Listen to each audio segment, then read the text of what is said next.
ಇವತ್ತು KRS ಪಕ್ಷ ಅಂತಂದರೆ ನೆನಪಿಗೆ ಬರೆದು ತಟ್ಟಂಥ ರವಿಕೃಷ್ಣ ರೆಡ್ಡಿ ರಾಜ್ಯಾಧ್ಯಕ್ಷರು. ಅವರ ಒಂದು ಮಾತುಗಳು, ಅವರು ಮಾಡ್ತಕ್ಕಂಥ ಬೀದಿ ಬದಿಗಳಲ್ಲಿ ಕೂಡ ಹೋರಾಟಗಳಾಗಿರ್ಬೋದು, ಸಾಕಷ್ಟು ವಿಚಾರಗಳೇನಿದೆ ಜನರಿಗೆ ತಿಳಿಸ್ತಾನೆ ಬಂದಿದ್ದಾರೆ ಅಂತಕ್ಕಂಥ ಚರ್ಚೆಗಳು ಕೂಡ ನೀವು ಕೇಳಿರ್ಬೋದು. ಇದೀಗ ನಾವೇನಿದ್ದೀವಿ ಅಂತಂದರೆ ಬೆಳಗಾವಿಯ ಲೋಕಸಭೆ ಕ್ಷೇತ್ರದ ಕರ್ನಾಟಕ ರಾಷ್ಟ್ರ ಸಮಿತಿ ಪಕ್ಷದ ಅಭ್ಯರ್ಥಿ ಜೊತೆಗೆ ನಾವಿದ್ದೀವಿ. ಬನ್ನಿ ಏನು ಹೇಳ್ತಾರೆ ಈ ಒಂದು ಲೋಕಸಭೆ ಚುನಾವಣೆ ಕುರಿತು ಅಂತ ಹೇಳ್ಬಿಟ್ಟು ಸಂಪೂರ್ಣವಂಥ ಮಾಹಿತಿ, ಅವರ ಸಂದರ್ಶನ ನಾವು ನಿಮ್ಮೊಂದಿಗೆ. ಸರ್ ನಮಸ್ತೆ. ಸರ್ ತಮಗೆ ನಮಸ್ತೆ. ಹೇಗಿದ್ದಾರೆ ಸರ್? ಚೆನ್ನಾಗಿದ್ದೀರಾ? ಚೆನ್ನಾಗಿದ್ದೀವಿ ಸರ್. ಇವತ್ತು KRS ಪಕ್ಷದಿಂದ ಟಿಕೆಟ್ ತೊಗೊಂಡು ಇವತ್ತು ಅಭ್ಯರ್ಥಿಯಾಗಿ ಕಳಿಸ್ಕೊಳ್ತಿದ್ರಿ. ಈ ಒಂದು ಲೋಕಸಭೆ ಚುನಾವಣೆ ಕ್ಷೇತ್ರದ ಬಗ್ಗೆ ತಾವೇನು ಮಾತಾಡ್ತೀರಾ? ಸರ್, ಮೊಟ್ಟ ಮೊದಲನೇದಾಗಿ ಸುಗಂಧ ಟಿ ವಿ ಅವರಿಗೆ ತಾವು ನನ್ನ ಕಂಡು ಸಂದರ್ಶನಕ್ಕೆ ಬಂದದ್ದಕ್ಕಾಗಿ ತಮಗೆ ತುಂಬ ಧನ್ಯವಾದಗಳು. ನಮ್ಮ ಪಕ್ಷದ ವತಿಯಿಂದ, ನನ್ನ ವತಿಯಿಂದ. ನಾವು ಎಂಟನೇ ಕರ್ನಾಟಕದಲ್ಲಿ ನಮ್ಮ ರಾಜ್ಯಾಧ್ಯಕ್ಷರಾದಂಥ ರವಿಕೃಷ್ಣ ರೆಡ್ಡಿಯವರ ನೇತೃತ್ವದಲ್ಲಿ 28 ಕ್ಷೇತ್ರಗಳಿಗೆ 28 ಅಭ್ಯರ್ಥಿಗಳನ್ನು ನಿಂದಿರಿಸಿ ಚುನಾವಣೆಯನ್ನು ಎದುರಿಸ್ತಾ ಇದ್ದೇವೆ. ಇಲ್ಲಿ ಬೆಳಗಾವದಲ್ಲಿ ಸುಮಾರು ಕೆಲಸಗಳನ್ನು ನಾವು ಮಾಡಿದ್ದೇವೆ. ಭ್ರಷ್ಟಾಚಾರ ವಿರುದ್ಧ ಎಲ್ಲ ಸರ್ಕಾರಿ ಕಚೇರಿಗಳಲ್ಲಿ ಹೋಗಿ ಭೇಟಿ ಕೊಟ್ಟಿದ್ದೀವಿ. ಭ್ರಷ್ಟಾಚಾರ ವಿರೋಧ ಮಾಡಲಿಕ್ಕೆ, ಅದನ್ನು ನಿಂದಿಸಲಿಕ್ಕೆ ಸಾಕಷ್ಟು ಪ್ರಯತ್ನ ಮಾಡಿದ್ದೀವಿ. ಎಲ್ಲ ಪ್ರಚಾರ ಕೂಡ ಎಲ್ಲ ಸಾರ್ವಜನಿಕರಿಗೆ ಇದರ ಪರಿಚಯ ಕೂಡ ಆಗಿದೆ ಪಕ್ಷದ್ದು. ಆದ ಕಾರಣ ಈ ಭ್ರಷ್ಟ ಆಡಳಿತಗಳ ಬಗ್ಗೆ ತಿರಸ್ಕಾರ ಮಾಡಿ ಅಂಥೇಳಿ ನಮ್ಮ ಹೋರಾಟ. ಸರ್, ಈಗ ನಿಮ್ಮ ಒಂದು ಹೋರಾಟ ಜೊತೆಗೆ ತಾವು ಏನಂತಂದರೆ ಅಭ್ಯರ್ಥಿಯಾಗಿ ಕಣಗಿಳಿತಕ್ಕಂಥದ್ದು ಮತ್ತು ಕರ್ನಾಟಕ ರಾಷ್ಟ್ರ ಸಮಿತಿ ಪಕ್ಷನೇ ತಾವು ಆಯ್ಕೆ ಮಾಡ್ಕೊಂಡಿದ್ದು ಏನು ಉದ್ದೇಶ ಸರ್? ಸರ್, ಭ್ರಷ್ಟಾಚಾರ ಹೆಚ್ಚಾಗಿರೋದ್ರಿಂದ ನೋಡಿ, ನಾನೇ ಒಂದು ಕ್ಲಾಸ್ 4 ನೌಕರನಾಗಿ ಇಂಥ ಒಂದು ಹಳ್ಳಿಯಲ್ಲಿ ಗ್ರಾಮೀಣ ಮಟ್ಟದಲ್ಲಿ ಕೈಗಾರಿಕಾ ತರಬೇತಿ ಸಂಸ್ಥೆಯನ್ನು ಓಪನ್ ಮಾಡಿ ಸರ್ಕಾರ ಮಾಡುವಂಥ ಕೆಲಸವನ್ನು ಸಾಮಾನ್ಯವನ್ನು ಒಬ್ಬನಾಗಿ ನಾನು ನಡೆಸಿದ್ದೇನೆ. 24 ವರ್ಷ ಆಯಿತು ಇಲ್ಲಿ ನಡೆಸಿ ಈ ಸಂಸ್ಥೆಯನ್ನು.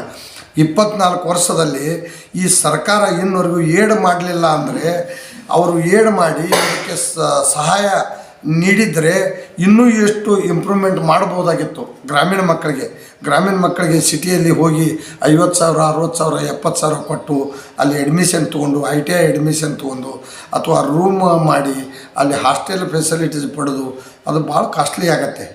ಆದ ಕಾರಣ ಆ ಮಕ್ಕಳಿಗೆ, ರೈತರ ಮಕ್ಕಳಿಗೆ ತೊಂದರೆ ಆಗಬಾರ್ದು, ಗ್ರಾಮೀಣ ಮಟ್ಟದಲ್ಲಿ ಶಿಕ್ಷಣ ಸಂಸ್ಥೆ ತೆಗೆದಿದ್ದೇನೆ. ಇಂಥದನ್ನೆಲ್ಲ ಸರ್ಕಾರ ಮಾಡುವಂಥ ಕೆಲಸ ಇವು ಸೆಂಟ್ರಲ್ ಗೌರ್ಮೆಂಟ್ ಮಾಡುವಂಥ ಕೆಲಸ ಇದು. ಈ ಊರಲ್ಲಿ ನಾನು ಕೈಗಾರಿಕಾ ತರಬೇತಿ ಸಂಸ್ಥೆ ಹೋಬಳಿ ಮಟ್ಟದಲ್ಲಿ ನಾನು ತೆಗೆದಿದ್ದೇನೆ ಅಂದರೆ ಎಷ್ಟೊಂದು ಶ್ರಮ ವಹಿಸಿರಬೇಕು.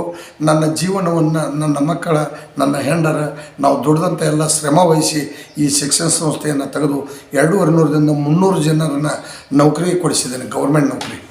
ಅಂದರೆ ಸರ್ಕಾರಕ್ಕೆ ನಾಚಿಕೆ ಆಗಬೇಕು. ನನ್ನಂಥ ನಾ ಇಷ್ಟು ಸೇವೆ ಮಾಡಿದ್ದೇನೆ ಅಂದರೆ ಸರ್ಕಾರ ನಮಗೆ ಮಾಡಬೇಕಾಗಿತ್ತು. ಯಾರು ರಾಷ್ಟ್ರೀಯ ಪಕ್ಷಗಳಂತ BJPನೂ ಸರ್ಕಾರ ಆಡಳಿತದಲ್ಲಿತ್ತು, ಏನಂದರೆ ಕಾಂಗ್ರೆಸ್ ಕೂಡ ಆಡಳಿತ.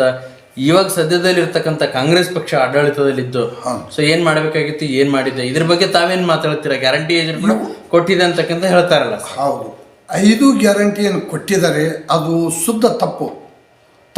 ಯಾವ ಮನುಷ್ಯನಿಗೂ ಗ್ಯಾರಂಟಿ ಕೊಡಬಾರ್ದು.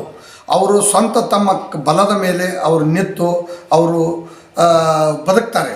ಆದರೆ ನಾವು ಸವಲತ್ತನ್ನು ಕೊಡೋದರಿಂದ ಅವ್ರ ದುಡಿಮೆಯಲ್ಲಿ, ಅವರ ಅಭಿವೃದ್ಧಿಯಲ್ಲಿ ಕುಂಠಿತರಾಗ್ತಾರೆ, ಆಲಸ್ಯತನ ಬೆಳೆಯುತ್ತೆ.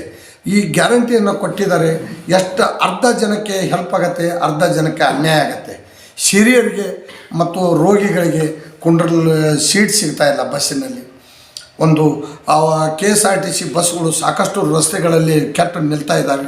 ಅಭಿವೃದ್ಧಿ ಇಲ್ಲ, ರಸ್ತೆಗಳ ಅಭಿವೃದ್ಧಿ ಇಲ್ಲ, ನೀರಿನ ಅಭಿವೃದ್ಧಿ ಇಲ್ಲ, ಕೆರೆ ಬಾವಿಗಳನ್ನೆಲ್ಲ ತುಂಬಿಸ್ತಾ ಇಲ್ಲ, ಸಾರ್ವಜನಿಕರಿಗೆ ಕರೆಂಟ್ ಸರಿಯಾಗಿ ಕೊಡ್ತಾ ಇಲ್ಲ. ಇಲ್ಲಿ ಫ್ರೀ ಮಾಡೋದು ಒಬ್ಬರು ಬಿಸ್ನೆಸ್ ಮಾಡುವಂಥ ವ್ಯಕ್ತಿ ಕಡೆಯಿಂದ ಕಸಿದು ಅಲ್ಲಿ ರೈತರಿಗೆ ಅಥವಾ ಸಬಲೀಕರಣವನ್ನು ನಿರ್ಗತಿಕರಾದವರಿಗೆ ಕೊಡೋದರಿಂದ ಇದು ತಪ್ಪಾಗುತ್ತೆ. ಸರ್, ಈಗ ಏನಂತಂದರೆ BJP ಪಕ್ಷನೂ ಕೂಡ ಅಂದರೆ ಕೇಂದ್ರದಲ್ಲೂ ಮತ್ತು ಸ್ಥಳೀಯವಾಗೂ ಕೂಡ ಏನಂದರೆ ಆಡಳಿತದಲ್ಲಿತ್ತು. ಅವು ಮಾಡಿರ್ತಕ್ಕಂಥ ಕೆಲಸಗಳೇನು ಇವತ್ತು ಏನಾಗಿದೆ ಸರ್? BJPಯಲ್ಲಿಯೂ ಕೂಡ ಅಲ್ಲೇ ಅವ್ರಿಗೂ ಒಂದು ಅಂಥದ್ದು ಪೂರ್ಣ ಪ್ರಮಾಣದ ಬಲ ಬರ್ತಾ ಇಲ್ಲ.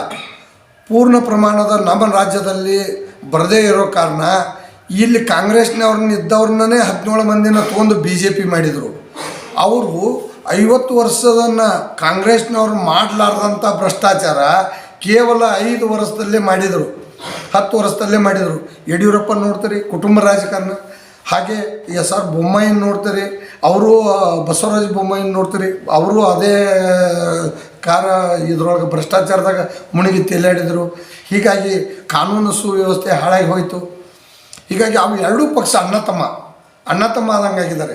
ಇದರಾಗಿಂದ ಫಂಡ್ ಕೊಡಲಿಲ್ಲ ಅಂದರೆ ಆ ಕಡೆ ಹೋಗೋದು, ಆ ಕಡೆಯಿಂದ ಫಂಡ್ ಕೊಡಲಿಲ್ಲ ಅಂದರೆ ಈ ಕಡೆ ಬರೋದು, ಯಾರು ಫಂಡ್ ಹೆಚ್ಚು ಕೊಡ್ತಾರೆ ಅನ್ನೋದು ಮಾತುಕತೆ ಆಗೋದು, ಬರೀ ಅವ್ರು ದೂರೋದು ಕಚ್ಚಾಡೋದು ಅವ್ರದ್ದು ಬೇಜಾರಾಗಿಬಿಟ್ಟಿದೆ. ಎಲ್ಲ ಜನಕ್ಕೆ ಸಾಕಾಗಿ ಹೋಗಿಬಿಟ್ಟಿದೆ. ಹಾಗಿದ್ರೆ ಬೆಳಗಾವಿ ಲೋಕಸಭೆ ಸಂಸದರು ಸೊ ಏನು ಕೆಲಸ ಮಾಡಿಲ್ವಾ? ಅಭಿವೃದ್ಧಿ ಏನು ಮಾಡಬೇಕಾಗಿತ್ತು? ಏನು ಕೆಲಸ ಮಾಡಿಲ್ಲ. ಇಲ್ಲಿ ಬೆಳಗಾವದಲ್ಲಿ ಸ್ಮಾರ್ಟ್ ಸಿಟಿ ಅಂಥೇಳಿ ಸ್ಮಾರ್ಟ್ ಸಿಟಿಗೆ ಸಾಕಷ್ಟು ಖರ್ಚು ಮಾಡಿದ್ದಾರೆ, ಆದರೆ ಯಾವುದೂ ಅಭಿವೃದ್ಧಿ ಆಗಿಲ್ಲ, ಸರಿಯಾದಂಥ ವ್ಯವಸ್ಥೆ ಆಗಿಲ್ಲ. ಮತ್ತು ಮೋದಿ ಮಾಡಿದಂಥ ಯೋಜನೆಗಳನ್ನು ಸಾರ್ವಜನಿಕರಿಗೆ ಗ್ರಾಮೀಣ ಮಟ್ಟದಲ್ಲಿ ತಲುಪಿಸ್ತಾ ಇಲ್ಲ, ಅವ್ರಿಗೆ ಗುರುತಾಗ್ತಾ ಇಲ್ಲ ಜನರಿಗೆ. ಅಲ್ಲಿಂದ ನೌಕರದಾರರು ಅವರು ಶಾಮೀಲಾಗಿ ಅಲ್ಲಿಂದಲ್ಲೇ ಅದು ಬಂದಾಗತ್ತೆ, ಅದು ಯಾವುದೂ ಉಪಯೋಗಕ್ಕೆ ಬಂದಿಲ್ಲ. ಹೀಗಾಗಿ ಅನ್ಯಾಯ ಭಾಳ ಆಗಿದೆ. 25 MP ಆರಿಸಿಕೊಟ್ಟರೂ ಕೂಡ ಅವರು ರಾಜ್ಯ ಸರ್ಕಾರ ಕಾಂಗ್ರೆಸ್ ಬಂತು, BJP ಬರಲಿಲ್ಲ ಅಂಥೇಳಿ ಇದಕ್ಕೆ ಅನ್ಯಾಯ ಮಾಡ್ತಾನೇ ಇದ್ದಾರೆ ಮೋದಿಯವರು. ಸರ್, ಈಗ ರವಿಕೃಷ್ಣ ರೆಡ್ಡಿ ಅವ್ರನ್ನಂದ್ರೆ ಎಲ್ಲ ಪಕ್ಷಗಳಿಗೂ ಕೂಡ ಭಾಳ ಹಿಗ್ಗಾಮುಗ್ಗ ತೆರಡೆ ತೊಗೊಂಡು ಬೈತಾರಲ್ಲ ಸರ್. ಹೌದು. ಈ ಒಂದು